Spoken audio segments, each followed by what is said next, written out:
नमस्कार, मैं एडवोकेट रेवंत सिंह राठौड़, कानूनी ज्ञान चैनल में आपका स्वागत है। आज की इस वीडियो में हम जानेंगे, यदि कोई भी व्यक्ति जो कि कंप्लेनेंट साइड से हैं, परिवादी साइड से हैं, विक्टिम या फिर पीड़ित साइड से हैं, तो क्या उसे टोटली सरकारी वकील पर रिलाई करना चाहिए या फिर उसे एक अपना प्राइवेट क्रिमिनल लॉयर एंगेज करना चाहिए। जनरली जब हमारे पास क्लाइंट्स आते हैं तो ये क्वेश्चन पूछते हैं कि सर, हम कंप्लेनेंट साइड से, विक्टिम साइड से हैं और हमारा केस है वो इस कोर्ट में चल रहा है और हमारा केस, हमें जानकारी मिली है कि सरकारी वकील साहब मुफ्त में लड़ रहे हैं, तो क्या हमें आपको या कोई criminal lawyer, the person who has expertise in serious criminal offences, क्या उसे हम इंगेज करें या रहने दें। ये सामान्यतः मुझसे क्वेश्चन पूछा जाता है। तो सबसे पहले मैं आपको बता दूं, जो क्रिमिनल जस्टिस सिस्टम है, चाहे इंडिया का, चाहे यूएस का, यूके का, वो कहता है जब भी कोई अपराध कारित होता है या कोई ऑफेंस कमिट होता है, then the offence will be committed against the state, यानी सबसे पहले वो स्टेट के खिलाफ होता है। फॉर एग्जाम्पल, ए ने बी को किसी धारदार हथियार से हमला कर दिया, तो उससे अफेक्ट तो बी हुआ। ए ने बी को हमला किया तो बी अफेक्ट हुआ, लेकिन उससे स्टेट भी अफेक्ट होता है, बिकॉज स्टेट को एडमिनिस्ट्रेशन ऑफ जस्टिस भी करना है और स्टेट को लॉज भी बनाने हैं।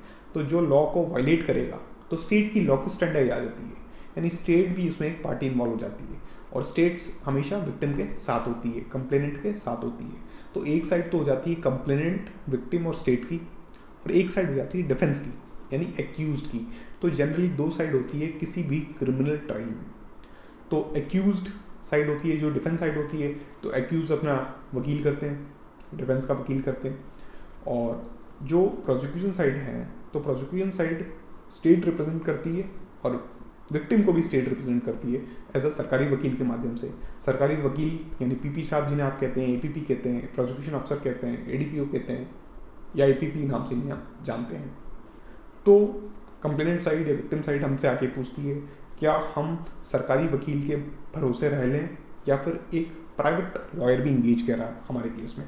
तो मेरा जो एक्सपीरियंस है इन द कोर्ट रूम्स, तो मैं कहता हूँ, if you can afford a good criminal lawyer then you must go for it.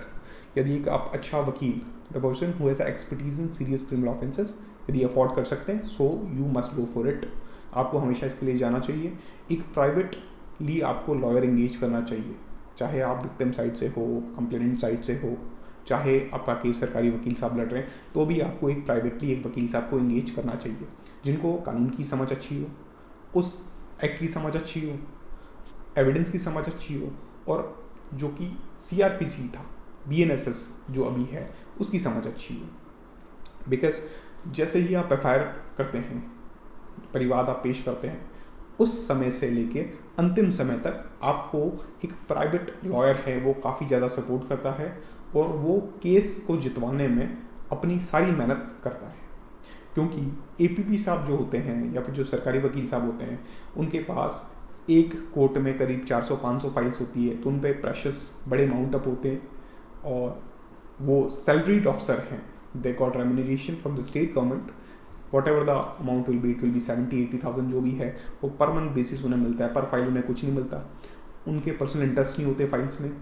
लेकिन जो क्रिमिनल लॉयर्स होते हैं जिन्हें आप प्राइवेटली इंगेज कर रहे हैं, तो उनकी फिर रेपुटेशन भी कहीं ना कहीं उससे अटैच हो जाती है कि they have to win the cases because they want name, fame, money, whatever it will B.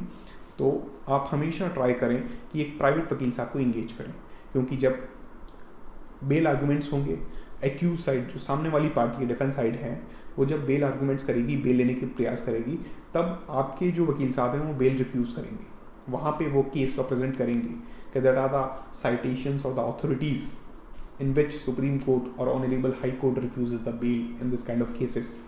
वो शायद आपके एपीपी साहब नहीं कर पाएँ क्योंकि वो काफ़ी ज़्यादा व्यस्त होते हैं। उसके बाद चार्ज के टाइम सरकारी वकील साहब के साथ में आपके वकील साहब की आवश्यकता रहेगी। उसके बाद में मेन इंपॉर्टेंट जो पार्ट होता है किसी भी ट्रायल में, वो होता है एविडेंस का, या जहाँ पे गवाही होती। गवाही के टाइम में जब गवाह को बयान ढंग से समझाने पड़ते हैं, तो पीपी साहब को टाइम कम होता है, पीपी साहब समझाने में कई बार असमर्थ होते हैं। तो जो आपने प्राइवेटली इंगेज कर रखे हैं अपने वकील साहब, वह आपको बयान समझाते हैं कि बयान किस प्रकार देने, किस प्रकार सामने से क्वेश्चन पूछे जा सकते हैं।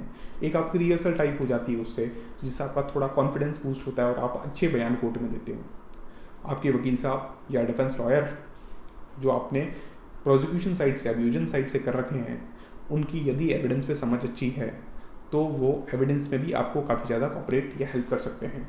जब आपके एविडेंस होंगे, यदि क्रॉस एग्जामिनेशन में इररिलेवेंट फैक्ट पूछे गए हैं डिफेंस के वकील से, तो आपके वकील साहब उसमें ऑब्जेक्शन रेज कर सकते हैं। आप यदि समय निकल जाने के बाद कई चीज़ें भूल जाते हैं तो फिर वह जज साहब से रिफ्रेशिंग मेमोरी के लिए भी आवेदन कर सकते हैं। रिफ्रेशिंग मेमोरी के लिए भी कह सकते हैं कि जो हमारा PW है या जो अभियोजन साक्ष्य है वह 3 साल बाद कोर्ट में पेश हो रहा है, 3 साल पहले ये घटना हुई थी, he doesn't remember exactly, so he want to refresh his memory, तो फिर रिफ्रेशिंग मेमोरी के लिए भी अलाउ किया जा सकता है, डिस्क्रिप्शन ऑफ द जज होता है। तो ये कुछ कंसेप्ट होते हैं एविडेंस के जो एज अ क्रिमिनल लॉयर, आपके जो प्राइवेट एंगेज लॉयर हैं उनको पता होते हैं और वो आपको काफ़ी ज़्यादा कॉपरेट करते हैं।